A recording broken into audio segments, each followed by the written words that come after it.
November 2023मध्ये multiple sclerosis नावाच्या एका auto immune डिसऑर्डरचं निदान झालं. ऑटो इम्युन डिसऑर्डर्समध्ये काय होतं, आपली जी रोगप्रतिकारक शक्ती आहे ती आपल्याच शरीरावरती हल्ला करते.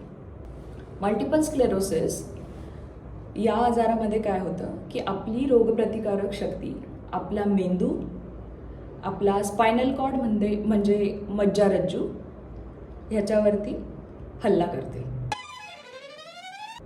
आता त्याने काय होतं, माझं पहिलं लक्षण होतं की माझ्या पायांची संवेदना गेली होती. ठीक आहे, ते इतक्यापर्यंत झालेलं की जर मला तुम्ही तेव्हा विचारलं असतं की माझा पाय कुठे आहे, ते सांगायला पण मला विचार करायला लागायचा. इथपर्यंत माझा तो पहिलं जे लक्षण होतं ते तिथपर्यंत गेलेलं.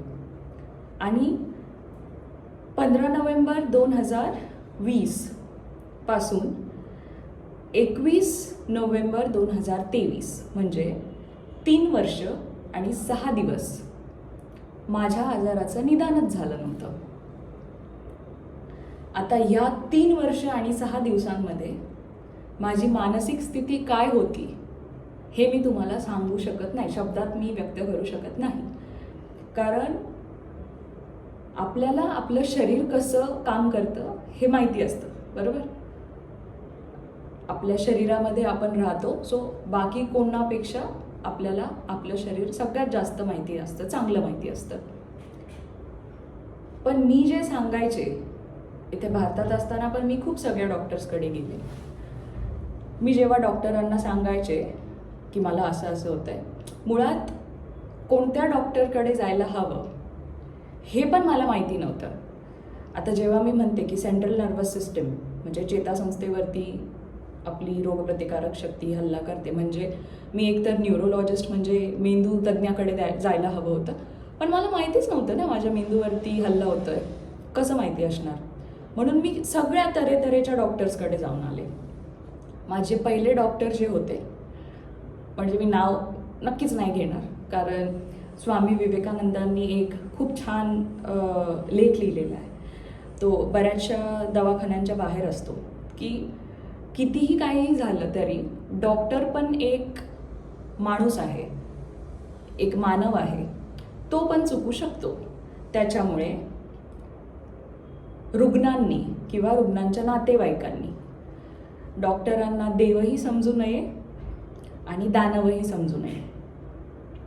तर माझ्या मनात जितका कुठला राग आहे की माझं निदान केलं नाही म्हणून माझ्या शरीराची अशी अवस्था झाली, तो राग मी दाबून ठेवलेला आहे. मी त्याबद्दल बोलणार नाही.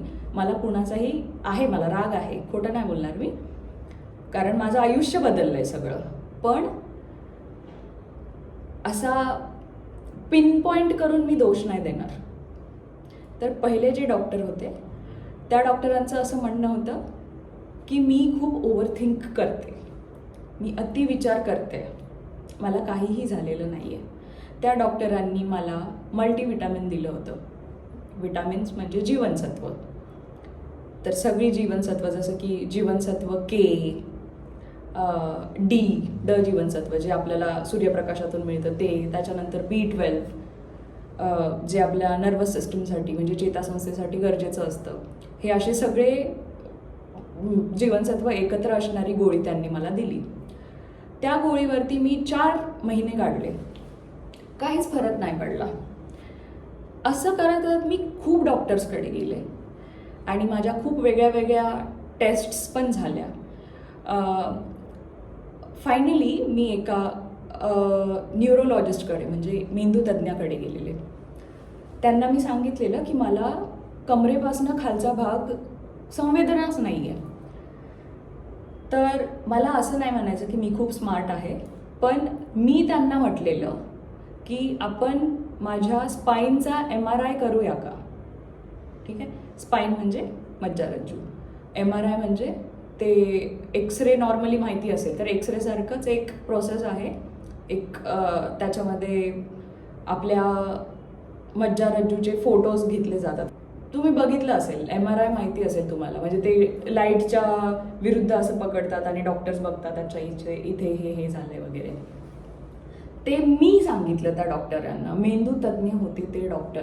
त्यांना म्हटलं की डॉक्टर, मला असं वाटतंय की आपण माझ्या मज्जारज्जूचा MRI करूया. त्या डॉक्टरांचं म्हणणं असं होतं की तू म्हणतेस म्हणून आपण करूया. त्यांनी माझ्या टेस्ट्स पण केलेल्या. त्यांनी माझी एक टेस्ट केलेली ज्याला म्हणतात नर्व कंडक्शन वेलॉसिटी. नर्व म्हणजे आपल्या मेंदूमध्ये जे छोटं छोटं नेटवर्क असतं.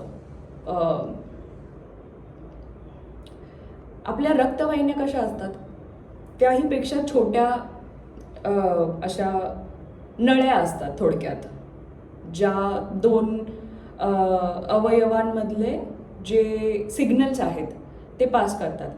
तर त्याच्यातून तो सिग्नल किती स्पीडने जातोय ह्याच्यासाठी ती टेस्ट केली जाते. ती टेस्ट केली माझी, तिचे रिझल्ट्स नॉर्मल होते. नंतर माझा MRI केला, तर MRIमध्ये माझा जो मणका आहे तर त्याच्या 4थ्या आणि 5व्या वर्टिब्रल कॉलमला मराठीत काय म्हणतात मला माहिती नाही आहे, पण ते असे जे बीड्स असतात ना, असे जे पार्ट्स असतात 1 2 3 4 आपल्या पाठीच्या कण्याला, तर 4था आणि 5वा जो कणा होता त्याला ना थोडीशी सूज आलेली होती आणि ते माझ्या MRIमध्ये कळालं. ते समजल्यानंतर सुद्धा मेंदू तज्ज्ञांनी सुद्धा मला एक मल्टीव्हिटॅमिनच दिलेलं. मला त्याचं नाव पण S वरून काहीतरी नाव होतं. जर मला आठवलं तर मी कॉमेंटमध्ये त्याचं नाव टाकेल, डिस्क्रिप्शनमध्ये नाव टाकेल. आणि त्या गोळीवरती मला खूप होप्सला मराठीत काय म्हणतात,